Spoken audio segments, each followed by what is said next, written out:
لو الكيكه بتفشل معاكي يبقى الفيديو ده ليكي، هقولك ازاي تطلعي الكيكه ناجحه وهشه من اول مره. ولو انت اول مره تدخلي المطبخ هتطلعيها ناجحه من اول مره وهتبقي استاذه في عمايلها. وطبعا زي ما انتم شايفين الكيكه بتاعتي طالعه هشه ومرتفعه جدا، وعاملاها بابسط الطرق، ما فيهاش يعني اختراعات ولا اي حاجه ولا اي افتكاسات خالص، طريقه بسيطه جدا زي بتاعه امهاتنا زمان، وهتعمليها بكل سهوله وهتطلع ناجحه معاكي اول مره.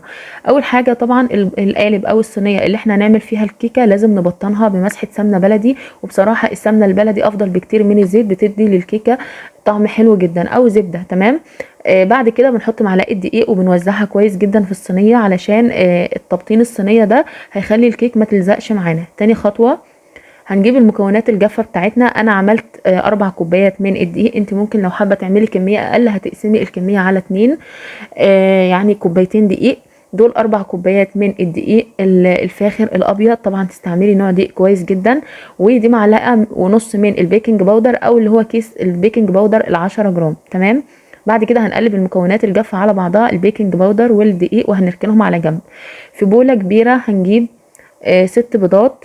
طبعا يا جماعه البيض لازم يكون بدرجة حرارة الغرفة، يعني تكوني مطلعاه قبلها بساعتين كده من التلاجة، وبعد كده تبدأي بقى تشتغلي. 6 بيضات وعليهم معلقة كبيرة من الفانيليا، طبعا الفانيليا كتير علشان ريحة البيض، والكمية كبيرة. تمام. هنخفقهم بالمضرب لحد ما اثر البيض ده يختفي خالص. احنا مع كل خطوة هنخفق بالمضرب بس لحد ما نحط الدقيق هنبطل خفق. هنضرب كويس بالمضرب لمدة 5 دقايق لحد ما القوام بتاعنا يكون لونه فاتح. وطبعا لو انت مش عندك المضرب اللي هو الكهربائي ممكن تعمليها في الخلاط عادي جدا. لو ما عندكيش لا ده ولا ده ممكن تعمليها بالمضرب اليدوي، يعني احنا هنسهل عليكي كل حاجه. يعني الناس زمان اصلا كانوا بيعملوا الكيكه دي بالمعلقه او بيعملوها بايديهم كانها زي العجين كده. يعني لو سالت مامتك هتقولك ده الكيكه دي احنا كنا بنعملها بايدينا، بنقلبها بايدينا او بالمعلقه. تمام. بعد كده حطيت كوبايتين من السكر الابيض الناعم. طبعا يا جماعه لازم السكر يكون ابيض علشان الكيكه ما تغمقش. هنخفقهم كويس مع بعض. طبعا في حاجه مهمه جدا، وهي اننا لازم نعاير كل المقادير بنفس الكوبايه اللي احنا بنستعملها. يعني عايرنا ال4 كوبايات دقيق نفس الكوبايه هنعاير فيها السكر، ما نغيرش الكوبايه ولا نغير مقاسها. تمام. علشان مقدار الكيكه بالذات يا جماعه لازم يطلع مظبوط معانا علشان الكيكه ما تفشلش منك. دلوقتي انا فضلت اخفق السكر مع البيض والفانيليا لحد ما القوام ابيض وبقى هش. بعد كده حطيت كوبايه من الزيت، طبعا الكوبايه اللي انتوا شايفينها دي هي نفس الكوبايه اللي انا كنت بعاير بيها كل المكونات. حطيت الزيت وخفقت برضو لمدة دقيقتين. بعد كده بقى هاخد كوباية وهركنها على جنب، طبعا هقول لكم هعمل بيها ايه في اخر الفيديو. لو انت وصلت هنا بقى اعملي لايك للفيديو وسبسكرايب للقناة، وما تنسيش تقولي لي رأيك في التعليقات. بعد كده بقى هحط كمية الدقيق اللي عندي وهي 4 كوبايات من الدقيق. طبعا احنا مش هنحط الكمية مرة واحدة. وهنا بقى انا ما قلبتش خالص بالمضرب خالص اللي هو الكهربائي، انا هستخدم الاسباتيولا او المعلقة في تقليب الكيك. تمام. آه طبعا احنا لو هنستخدم المضرب علشان يعني نوفر وكده وقت انت ممكن تستعمليه، بس يعني ايه ما تخفقيش كتير قوي. يعني في الخطوه دي بالذات ما تخفقيش كتير قوي، يعني قلبي بالمعلقه لحد ما اثر الدقيق يروح واديلها ضربتين كده بالمضرب، يعني علشان بس ايه ما يبقاش فيه اي تكتلات. لكن لو هتقلبي بالمعلقه وتبقي متاكده ان قوام الكيك او مفيش اي حبيبات من الدقيق، قلبي بالمعلقه يكون افضل. تمام. احنا هنجيب كده من فوق لتحت بالاسباتيولا علشان نتاكد ان مفيش اي حبيبات دقيق خالص.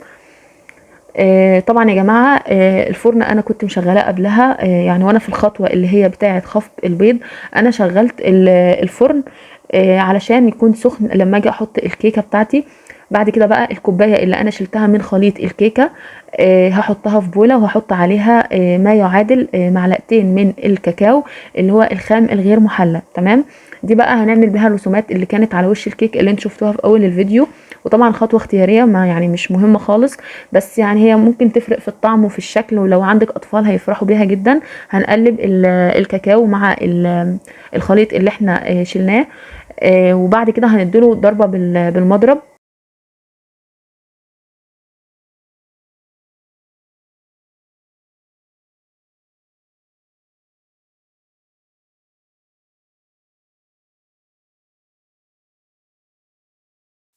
كده خلاص كل حاجه جاهزه معايا. هجيب بقى الصينيه بتاعتي اللي انا هخبز فيها الكيك، واحط فيها خليط الكيك اللي انا عملته.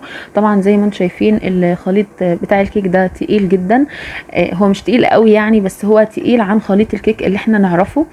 بس ما تخافيش ان شاء الله هتنجح معاكي لو مشيتي على الخطوات او المقادير اللي انا هحطها لك في صندوق الوصف. بعد كده بقى هبدا ان انا اجيب الشوكولاته بتاعتي واحطها على وش الكيكه، وهجيب عود خشبي كده وابدا ان انا امشي بحركه دائريه في جوه الشوكولاته، هتديكي الرسمه اللي انت شايفاها دي.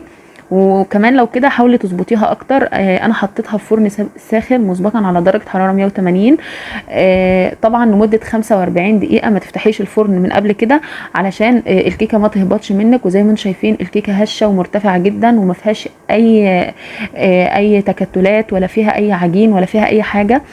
وكمان خفيفه. طبعا الكيكه علشان تعرفي اذا كانت ناجحه معاكي ولا لا لازم تكون خفيفه وهشه زي ما انت شايفاها كده، وما شاء الله مفرغه من جوه، وطعمها كان تحفه. وطبعا خطوه الشوكولاته دي اعمليها هتفرق جدا في طعم الكيكه. يا رب يكون الفيديو عجبكم. ما تنسوش بقى تجربوا وصفه الكيكه دي وتقولوا لي رايكم في التعليقات. مع السلامه.